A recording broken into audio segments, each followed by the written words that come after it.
Alright, this is the third work in progress video for the 1/60th scale HY2M Gouf. And I'm going to start off with one last modification, actually a pretty easy one. The only part of this kit that doesn't light up is the heat saber, but there's a way I can fix that. Now, I've seen these on in a few different places, but I bought this particular one at Hobby Link Japan. These are essentially an LED connected directly to a battery, and they're very, very small. They're pretty much meant to go inside beam sabers. And you can get them in 3 different colors: red, yellow, and green. Maybe a company called Hiromi. And they're not very expensive. This was like $2. So it's 3mm by 16mm. And that is actually the perfect size to fit inside the handle of this here heat saber. Now, they do make different lengths. I think there's like 3 different sizes. I think there's one that's like 4mm wide by whatever length, and then there's a 3mm by like 27mm, and then this is the smallest one, 3 by 16mm. And luckily there is just enough room inside the handle right here, because I had to make sure it fit before it got to this hole for the screw. So what I've done is I've actually already modified this. There wasn't much to it. I just dremeled out a little bit of space down inside there. Pretty easy. And all I got to do is just slip this down inside. There we go. And it comes with like a little plastic cap that you can put over, I guess, for protection. I won't need that. And basically, to turn it on, you just press down. And there you go. And yeah. I actually had a red one I tried it with, but obviously I thought yellow would work better. So all I gotta do is just slide it down in here. And there we go. Let me turn off these lights. So yeah, it doesn't illuminate it all the way to the end, but it still lights it up a little bit. So I think that's basically just due to the shape and design of the blade, because it doesn't really have anything for the light to reflect off of, so you can really kind of only see it down at the end there. But still, a pretty nice little effect. And very, very easy, simple mod. So one thing I did want to do for this kit is a display base. It's just going to be really simple. I've gotten a piece of fiberboard and just cut that into a circle, and I've added a layer of clay, probably about 1/4 inch of clay on top of the board. And I'm going to let this dry for a little while so it'll get leather hard, and then come back and I'm going to sculpt like a busted up concrete texture on this.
Okay, so this is the second phase of sculpting on the base.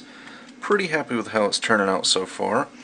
As you saw earlier, I took some sandpaper and used that to create a concrete texture on here.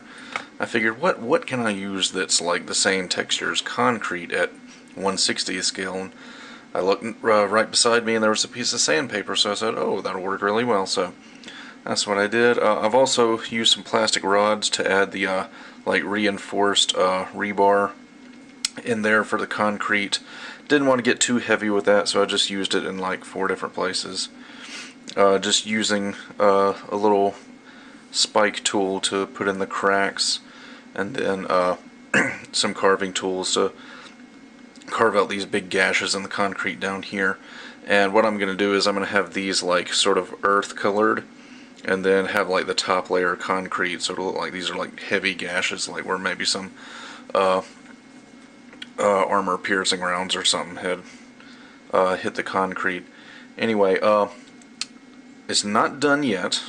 I'm going to wait for this to dry completely, and then I'm going to go in and do a little bit more sculpting, so that way that'll give me, I guess the word I'm looking for is natural, more natural chipping and crumbling on the clay, since I'll be able to get those hard edges if I do some sculpting while it's dry and actually breaking away some of the concrete. Because you'll see some of these edges are kind of soft right here. It'll be a lot easier to get nice, hard, crumbly, rocky looking edges if I just do it when the clay is dry. So that's what I'll be doing next. Alright, so I finished sculpting the base. Basically, when the clay was dry, I just went in with my hobby knife and did some more chipping, namely around the edges of these like loose pieces of concrete that are scattered around the base, just to make the edges look a bit more realistic, because it's kind of hard to do that when the clay's still wet. But when it's dry, you get these like hard breaks and chips that look a lot more realistic. Also, one thing about this is that when clay dries, it shrinks. So I drilled these pegs into the wooden board, and then as the clay dried, the pegs sort of kept some pieces of clay in place, and other pieces shrunk a bit, and it caused these really nice looking natural cracks that honestly look a lot better than the ones I made myself. Like right here, there's another one there and there. Yeah, and these natural cracks look really, really good. There's another one right here. So I'm really happy those turned out the way they did. Only one little piece of rebar came out. I had to glue that back in, but that was no problem. And I've got sort of 2 little pedestal-like areas right there. That's where the Goof's feet are going to go. And he's just going to sit on the base, kind of like that. So, looking good so far. Alright, so I've done a base coat of dark gray. Just did that with a big paintbrush and got into all the little nooks and crannies and got that done. Now I'm just going to airbrush on some shadows and highlights. And since this is acrylic paint, I don't have to worry about wearing a mask or really even turning on my spray booth, because it's non-toxic and it does not smell at all. And I'm just using straight black for the shadows here. Just going in along the cracks and along some of the recessed areas, just to give it a little bit more definition. May have to do multiple passes with this, because acrylic paint tends to absorb into clay pretty easily. Okay, now that the shading is done, I think it turned out pretty well. Now I've got some really light gray. Just going to go in and do some highlighting in the open areas. I don't want to get it too light, but just enough you can tell it's there.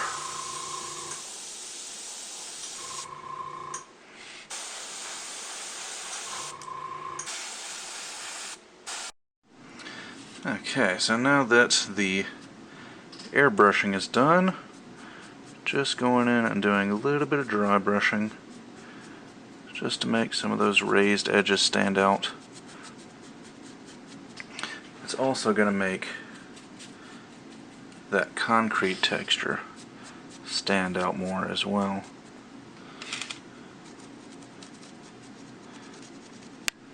And a lot of these smaller rocks, like the ones I'm dry brushing right now, those are actually real rocks I just got out of my yard, because it's a lot easier to use real rocks and they look a lot better rather than trying to sculpt them out of clay. Now some of these, obviously, like these big flat pieces of asphalt, those I sculpted out of clay, but a lot of the smaller little rocks that are scattered around here are just rocks I got out of the yard and then crushed up into the size that I needed them.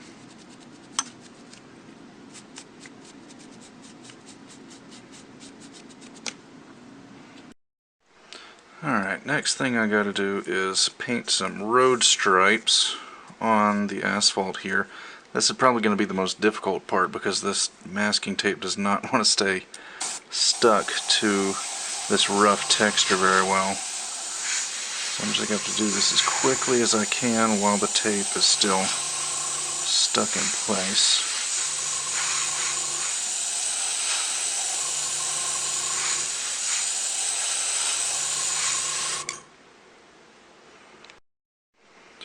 Alright, now that I got my road stripes painted on, I'm going in with some brown paint and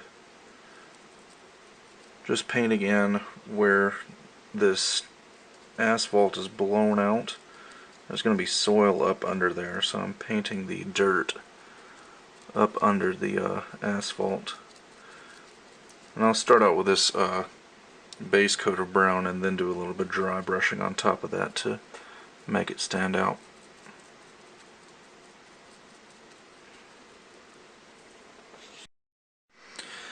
And now I'm just doing a little bit of dry brushing on this dirt, just so it won't be one plain shade of brown, just like I did on the asphalt.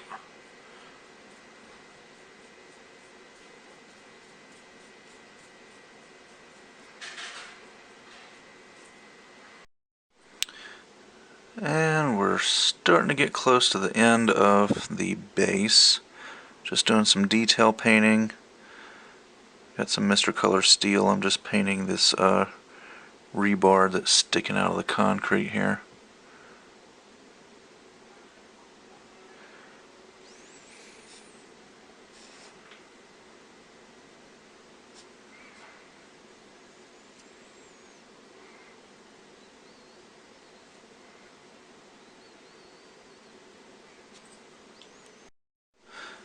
And last but not least, I'm just putting a black border on the very edge of the base, just to make everything look nice and neat.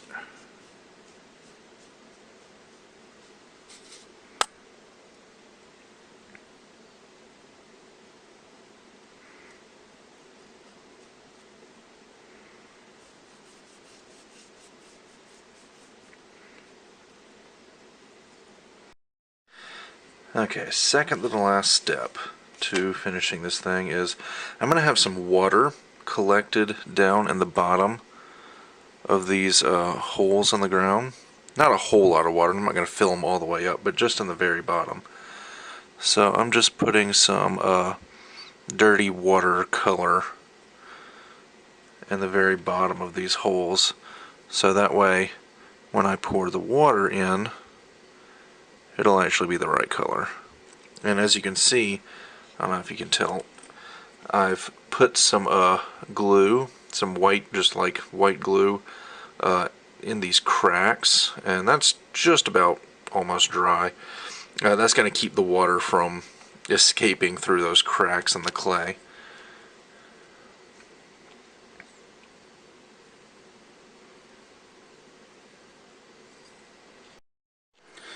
Alright, now that that paint is dry in the bottom of the holes, I'm going to add my diorama water by Woodland Scenics. Same water I've used before on my Tengu Gundam diorama and my Leo desert diorama. Now instead of pouring it directly out of the bottle, I'm gonna use a pipette. Ooh, might be a little bit bubbly, but I can pop those bubbles later. Just because I don't want to risk spilling this. See, pop, pop, pop.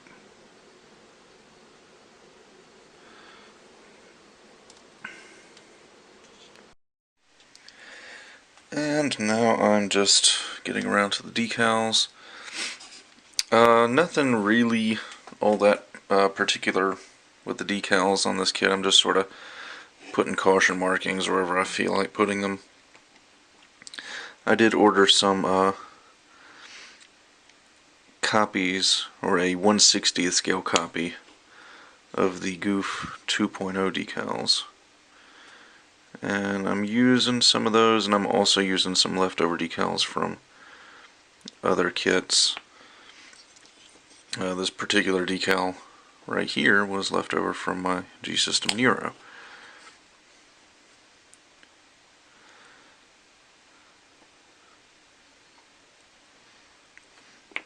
But here's the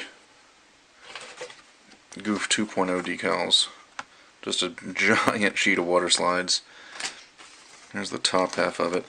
Unfortunately, there's no, because the shield has a giant number 2 on it, there's not really any room to use this really good looking Principality of Xeon decal, but I did use a smaller one right there above the number 2.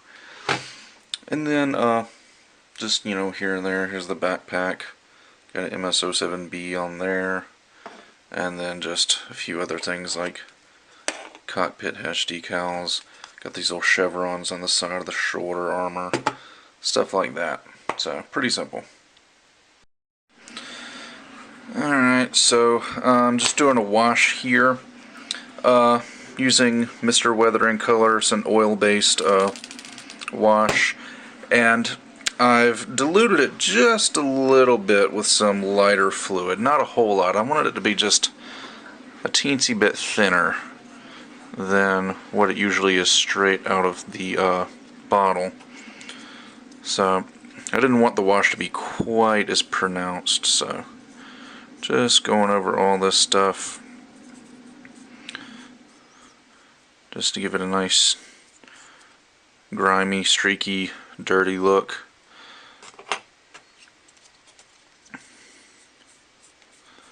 This is the first stage of the weathering.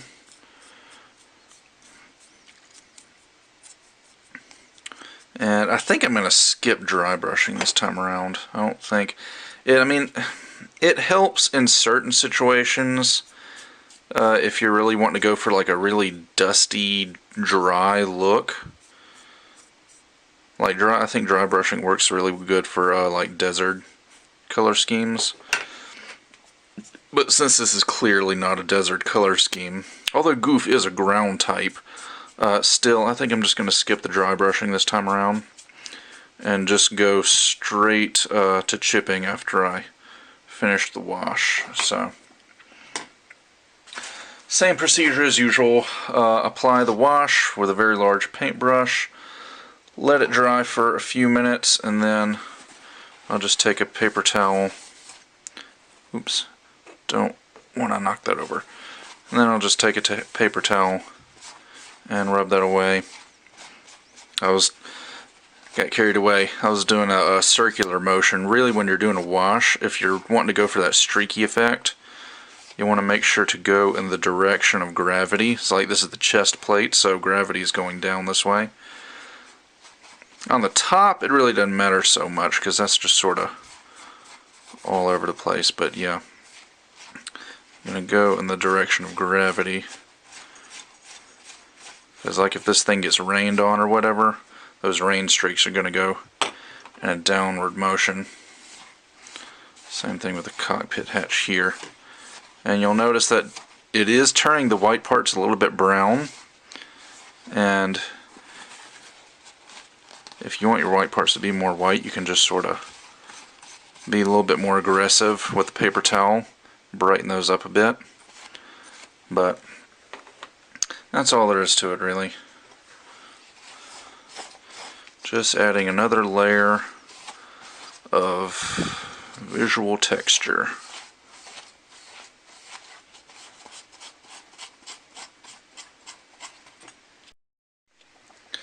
Alright, so now that the wash is done, next up is chipping, and I'm doing it pretty much the same way I always have, with one exception. Usually I do chipping in one, sometimes two layers.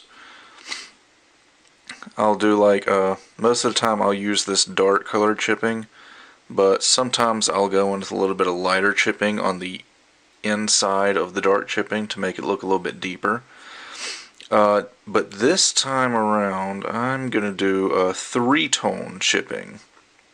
I'm going to start out with the dark chipping, like I'm doing now, and then do the light chipping, like I usually do.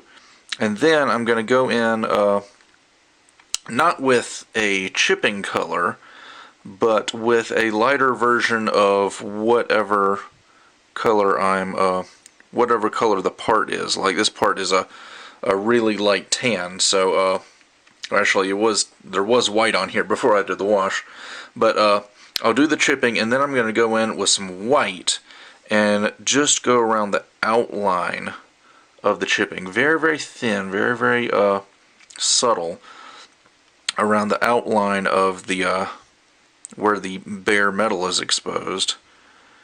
And what that's going to do is that's going to give an effect of like primer underneath the paint job. Also, it's just going to give it a little bit more of a worn, beat up look. And like for the blue parts, for example, I'll do that with a light blue color. I don't know why I'm explaining it here when I'm just going to record it on camera in a few minutes. And now I'm just doing the second layer of chipping. Got a little bottle of Mr. Metal Color Steel, and I'm just going in and doing some deeper chipping in the chipping that I've already done. I've already got this kind of a dark brownish rusty iron color on here, and I'm just going in with some steel to indicate some places where it's chipped down even further and there's actually bare metal, like shiny bare metal exposed. Because I guess the rusty dark iron color would be bare metal, it's just oxidized, but here that oxidation's been scraped away and you've got actual shiny steel there.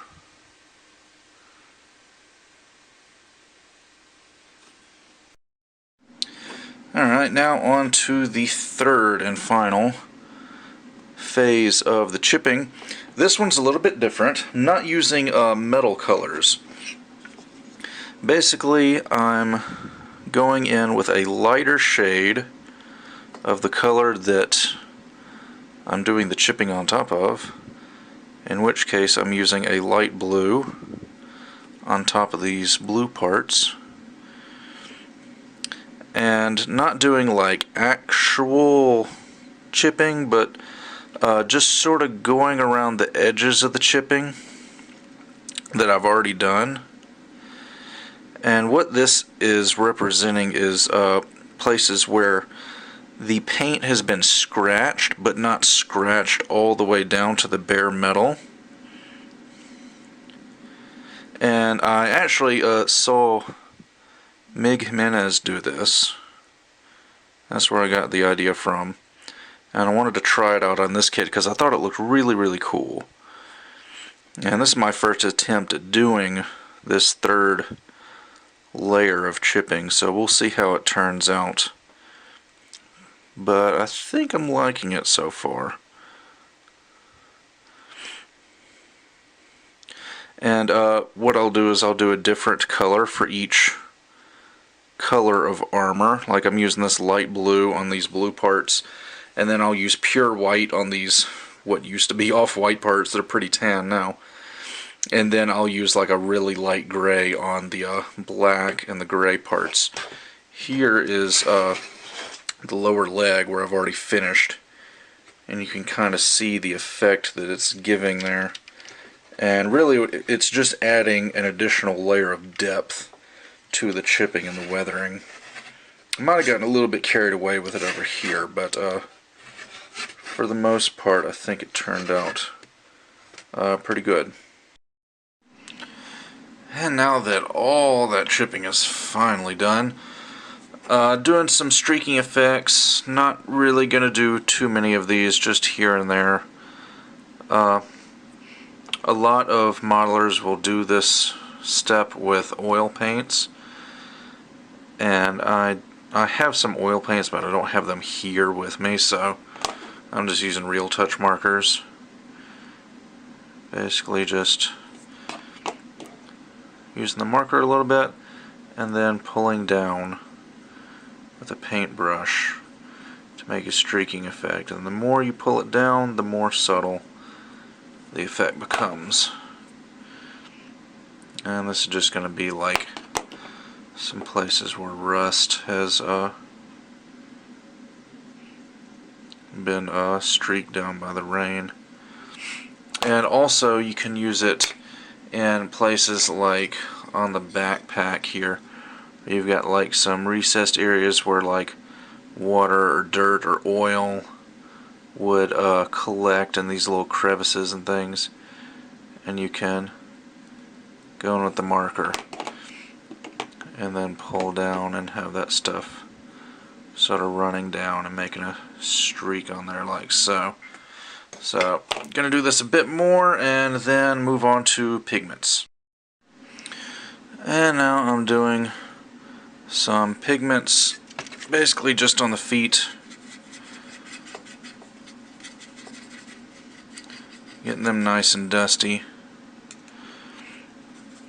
Using a gray pigment this time, seeing as how my base is concrete and asphalt, so I didn't want to use a sandy color, so this is a nice dusty concrete urban color that I think will go pretty well with the display base.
Alright, so after about a month of work, the HY2M 1/60th scale Gouf is finally complete.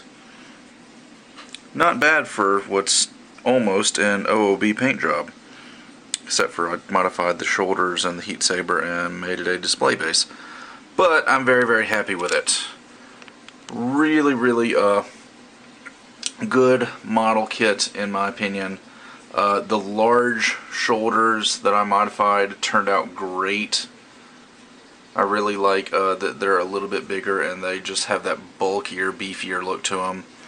The display base I'm actually fairly happy with. That actually turned out pretty decent. I was kinda iffy about it. Before I started painting it, I was thinking, this might not look so great. But once I got the paint on there, I really started liking it more and more. And I got these water effects down here in these little puddles where the concrete's been blasted out. So all the LEDs lit up. Let me turn these lights off so I can get a little bit better sense of the LEDs. See, the heat saber does light up. Unfortunately, the LED, I don't even think it's the LED's fault. I think it's just the fact that this is such a large, clear piece that the LED can only light it up so much. So, I mean, yeah, it's cool that I did it, but it's not perfect. Oh well. Still happy. It was a super easy mod and it only cost like $2. But all the other LEDs look awesome. The pink mono eye looks awesome. The flashing LEDs on the hand look awesome. The cockpit looks awesome. I painted the little tiny Rambarol pilot figure in there. He looks awesome. So, very, very happy. Something just fell off. Oh no, his skirt armor fell off. I have to put that back on. It's not broken. No, it just fell off. Anyway, oops.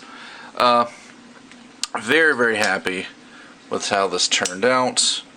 The shield looks good. The weathering looks good, I think. Like, I still consider myself a novice at weathering, but this is probably some of the best weathering I've done. And the modulation actually looks good. I'm really happy with not necessarily the modulation by itself, but how the weathering looks on top of the modulation. I don't like modulation by itself, but when you put weathering on top of it, some sort of magic happens, and modulation just looks really good with weathering on top of it. So, very, very pleased with that. And, yeah. So, this is, going to be my GBWC entry for this year because unfortunately I just didn't have enough time to finish my 1/60th scale Wing Gundam because that's just a really, really ambitious project. But this is my GBWC for this year, and it'll be at New York Comic-Con. Actually, I'm probably going to be uploading this video after Comic-Con. Maybe I'll upload it right before Comic-Con. I don't know. Now it'll probably be after because I'm literally leaving for Comic-Con tomorrow morning at like 7 a.m.